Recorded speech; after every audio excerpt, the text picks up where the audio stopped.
Hello, everybody. Tonight, I want to talk about the development of Africa and the reason why Africa today does not have a lot of credibility when it comes to actually the rest of the world dealing with Africa. A lot of it has more to do with the fact that Africa does not have the industrial structure in place that can create a kind of global credibility force, pushing many people to relocate to Africa.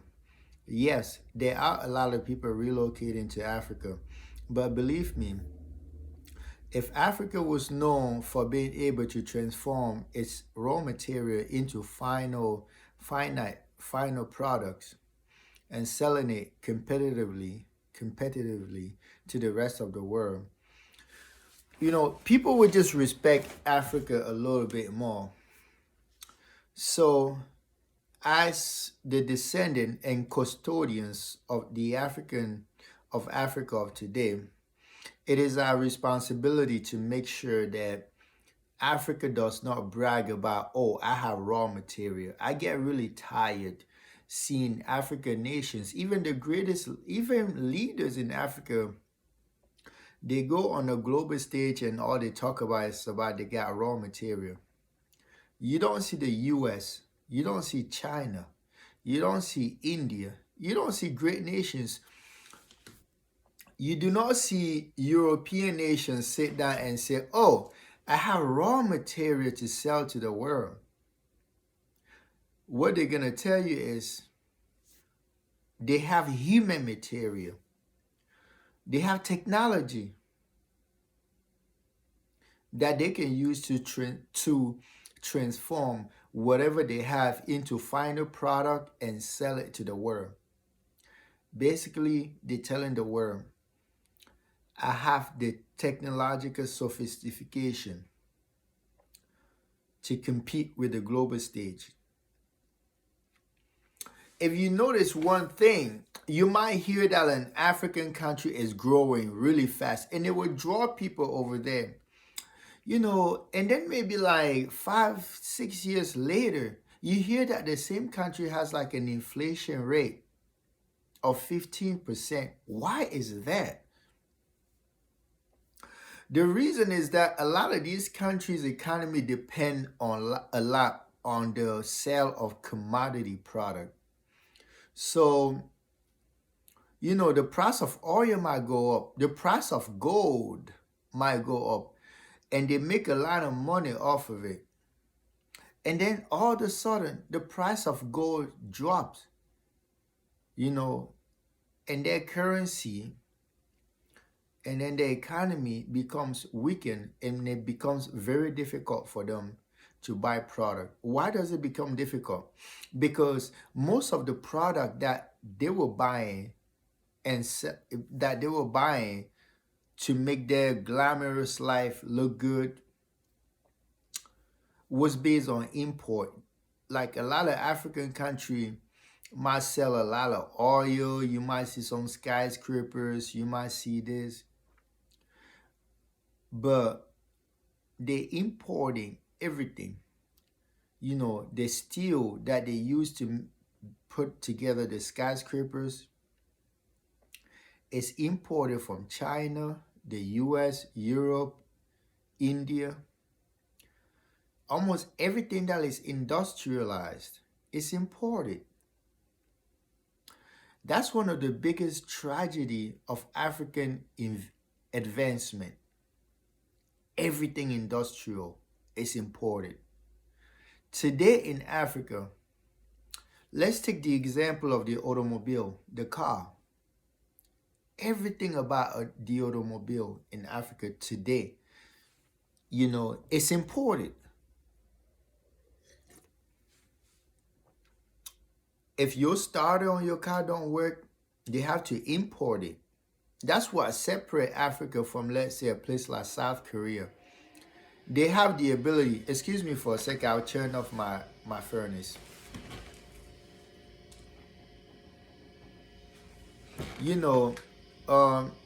Like a place like South Korea and a lot of other countries that are in a higher tier of stuff. they have learned if they cannot make it or design things themselves, they learn to reverse engineer it. But since colonial times, today, everything in Africa, industrial, is imported. We don't want to admit that because we are embarrassed, but that remains the truth.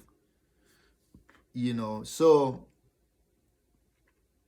for Africa to really move forward, Africa will have to put a lot of effort into research and development, not consumption. Today, the truth is that even the countries in Africa that are growing, they are what I call low-life economies. Low-life economies because they're too dependent on the outside. Like when people say somebody is on a low life, he's depending on a greater institution. He or she, they're not just depending on themselves. Africa today doesn't just depend on itself. Like you will look at a lot of videos, like maybe when somebody managed to build like a car in a garage in Africa, people show him so much respect.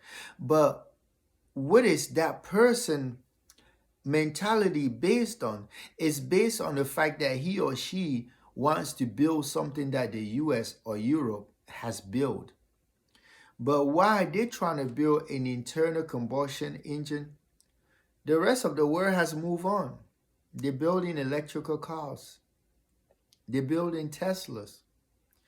In China, they're building the electrical car called Neo. With GM, they're building the electrical car called Chevrolet Volt, and so on and so forth. And many of these countries are trying to phase out internal combustion engine by the year 2030. That's the tragedy of African advancement. African advancement has to be based on research and development. The problem in Africa today is that we want to be like the West. We envy the West, but we do not know the West. It's like you love a girl or you love a boy that you don't know. You don't know much about them. You only know that you saw that girl and you liking her. You only know that you saw that boy and you liking him, but you know nothing about them. Africa is so obsessed with the West. And that's why you will see a 25-year-old woman from Africa willing to sleep and marry a 65-year-old man from the Western world. And it's very frequent to see a 25-year-old man from Africa willing to marry and sleep with a 65-year-old woman from the West. Why is that?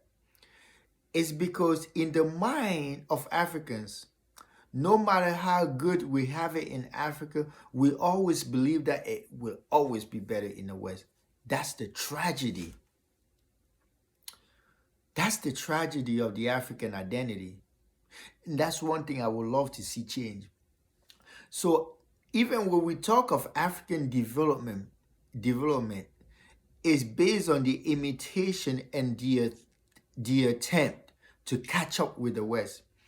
But the stuff that we're trying to catch up with, as far as the West is concerned, considering many factors, we are trying to catch up to the past mirror of the West. The West is actually trying to move away from that.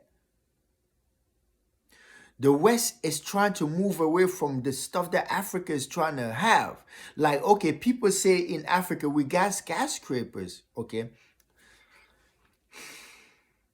It's like we want to brag when people see skyscrapers in Nairobi, they see skyscrapers in Abuja or whatever part of Africa. It's like the status symbol. It's like a way to say that, hey, look, we finally arrived. But the Western world, they don't even want to deal with those skyscrapers no more. When was the last time the US built the skyscraper? They've moved away from that. If I was a president in Africa, I would not build a single skyscrapers. They're filthy. They're the worst thing. From an architectural perspective, people know skyscrapers are objects of vanity. They are very, very, very expensive to run. Very expensive. Just to take an elevator up. These things are very, very, very environmentally unfriendly. But because Hollywood show it like, oh, look at us, America, we have arrived. We have buildings that go way high up there.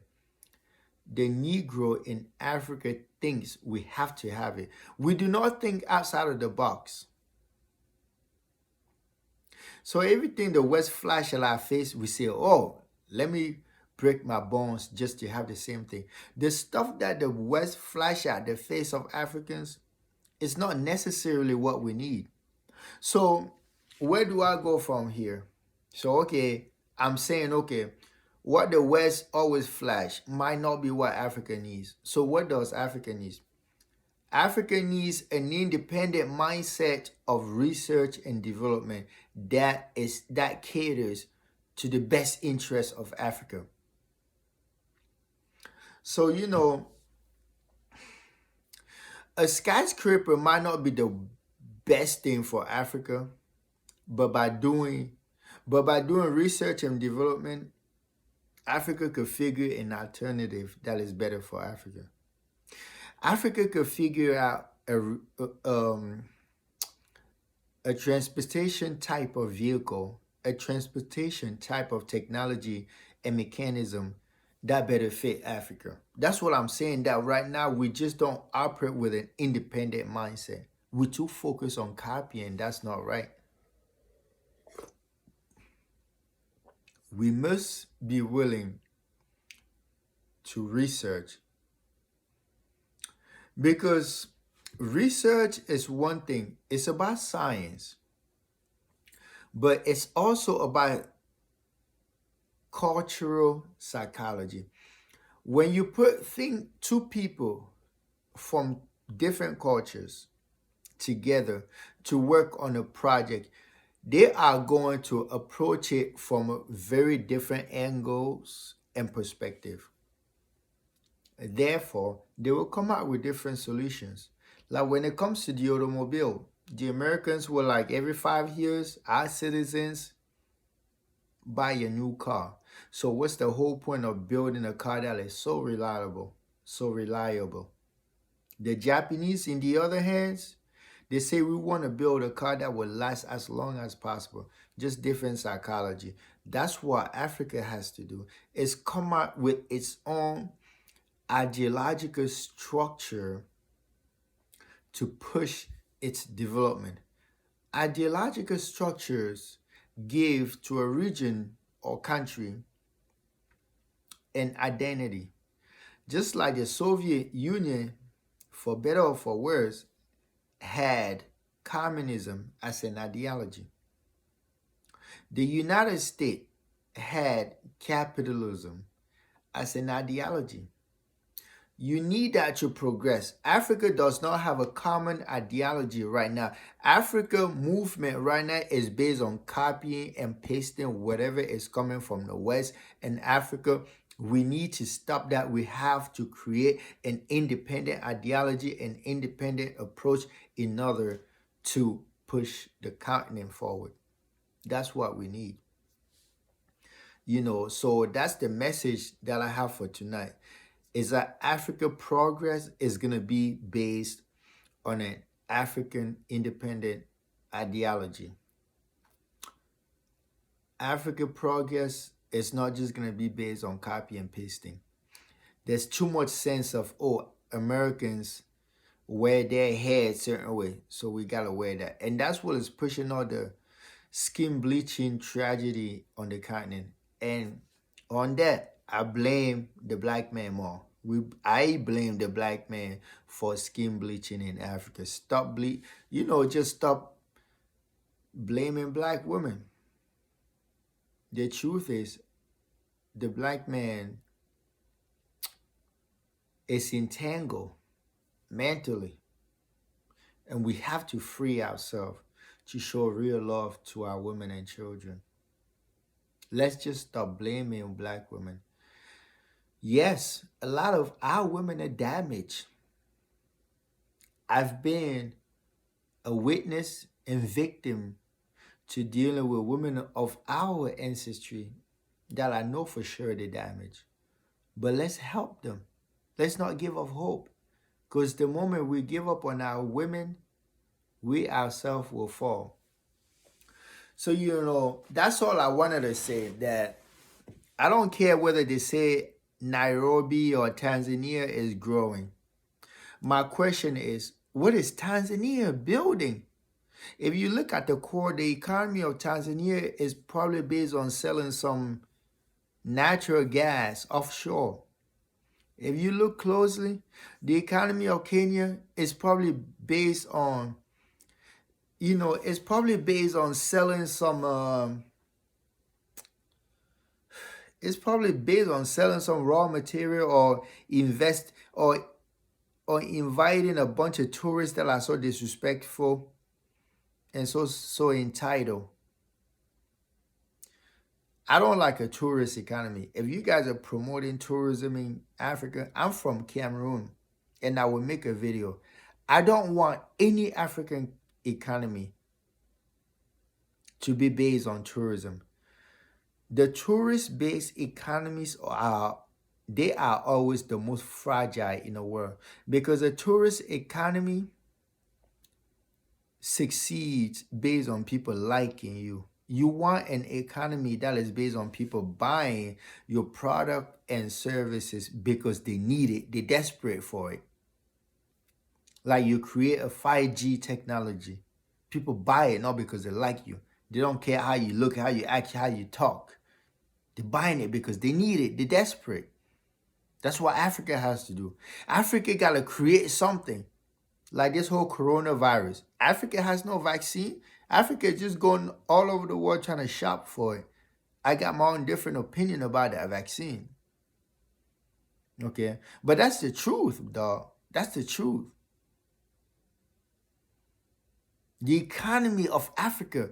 We want to brag about we got skyscrapers too. We don't need that. We don't need that.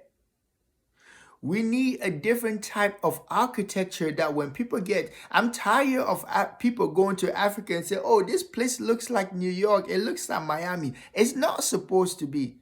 It's supposed to look different and exotic. But because we have not been because we've not been creative, we've simply copy and pasted stuff from other part of the world. Yes. Yes. That's why people come to Africa and they say, oh, to them, like when the diaspora or European go to Africa, like in some of the interesting cities, they're like, wow, this place look like some other city in the West. That's because we try with everything to copy and paste it some cities in the West in our little Africa. We don't have to do that. We should create like architecture because architecture is art. We should create something that when somebody comes from Paris, they say this thing is so interesting and different. We don't have that. We're building things that look like New York City. You got the Chinese, they're coming in and building stuff that just look like Beijing. Some of it is so fake. I wish I was a leader in Africa. I would not let just anything being built over there. I would build things based on an African identity because if Africa wants to be a world leader, you have to have an identity. You have to make something that make you stands out, that makes you unique. Okay, that's what we don't have now. The best restaurant that are getting a lot of attention in Africa, they look more like an American restaurant. The best restaurant in Africa, they look like a European Africa. We want to make video and talk about, oh, You got this and that and the third in China. We have it too. You have this and that and the third in France. We have it too. You have this and that and the third in the USA. We have it too. Excuse me. Fuck all these places. We don't need all that shit, yo. Yo, we don't need all that shit. We need to create something that when people come to Africa, they're like, wow, it's different but sophisticated. Like the Japanese, when you go to Japan, they don't just reject their own identity and just copy foolishly what other people are doing. When you land in Japan, you're like, man, these guys might be modern, but they're just different from the rest of the world. That's what we're supposed to do. That's what we're supposed to do. There's no creativity in our ancestry. That's why you seeing people moving to Africa and everybody want to do farming because nobody is able to think outside of the box and say, how can I do something different from everybody else? Everybody hear that you could go to Africa and be a YouTuber, so they just do YouTube. Everybody hear that you could go to Africa and buy land, they just buy land. But you know what people don't think? Is that you can come from the West and the bank that you were dealing with in the West, if you got good credit with them, you could borrow $30,000 from them. Connect with Africans that live in China. Buy interesting products over there in China, like clothings. You know, I would say clothings on top of my mind. You know, you could buy clothings, you could buy small machines like water pump, many other things, and set up a shop in Africa. Let's say you could set up a hardware store in Africa, a hardware store in Africa, a fashion store in Africa, excuse me, a beauty supply store in Africa with 30 grand. Link up and do real business. Let me tell you, and I'm going to say it again, a lot of people moving to Africa, they're radicals.